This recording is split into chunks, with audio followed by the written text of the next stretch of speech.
এডিআৰিৰ মৌখিক পৰীক্ষা অহা 17 জুনৰ পৰা আৰম্ভ হ'ব। আপোনালোকে জানে এডিআৰি থাৰ্ড গ্ৰেড অৰ্থাৎ তৃতীয় বৰ্গৰ বাবে যিসকল উত্তীৰ্ণ হৈছে তেওঁলোকে 3টা পৰীক্ষা দিব লাগিব। যিসকলে ষ্টেনোগ্ৰাফাৰৰ পৰীক্ষা পাছ কৰিছে তেওঁলোকে ষ্টেনোগ্ৰাফাৰৰ স্কিল পৰীক্ষা দিব লাগিব। যিসকলে ড্ৰাইভিং পাছ কৰিছে তেওঁলোকে ড্ৰাইভিঙৰ স্কিল পৰীক্ষা দিব লাগিব। আৰু যিসকলে সাধাৰণ তৃতীয় বৰ্গত পাছ কৰিছে তেওঁলোকে কম্পিউটাৰৰ স্কিল পৰীক্ষা দিব লাগিব।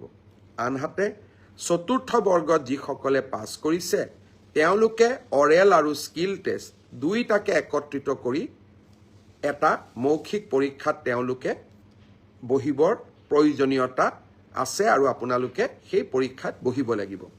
মই আশা কৰোঁ আমি জুলাই মাহৰ 15 তাৰিখৰ আগতে এই মৌখিক পৰীক্ষা বা স্কিল পৰীক্ষাৰ গোটেই পৰ্যায়টো শেষ কৰিম আৰু মই আগতে কৈ অহাৰ দৰে 10 অক্টোবৰৰ দিনাখন আমি আপোনালোকৰ হাতত যোগ্যজনৰ হাতত নিয়োগ পত্ৰ তুলি দিবলৈ প্ৰচেষ্টা কৰিম।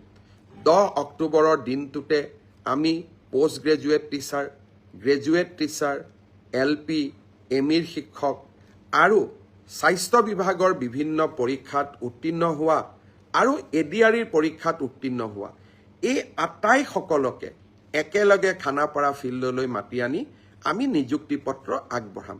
মোক কোনোবাই সুধি থাকে পুলিচৰ ৰিজাল্ট কেতিয়া দিব।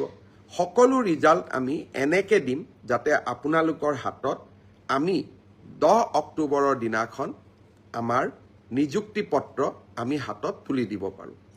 বহুতে মোক সুধিছে যে এডিআৰিৰ নতুন এডভাৰটাইজ কেতিয়া হ'ব, পুলিচৰ নতুন এডভাৰটাইজ কেতিয়া হ'ব। মই আশা কৰোঁ অক্টোবৰ মাহত নিযুক্তি পত্ৰ দিয়াৰ পিছতেই আমি নৱেম্বৰ মাহত নিশ্চয় আকৌ চৰকাৰী চাকৰিৰ বিজ্ঞাপন দিবলৈ সক্ষম হ'ম।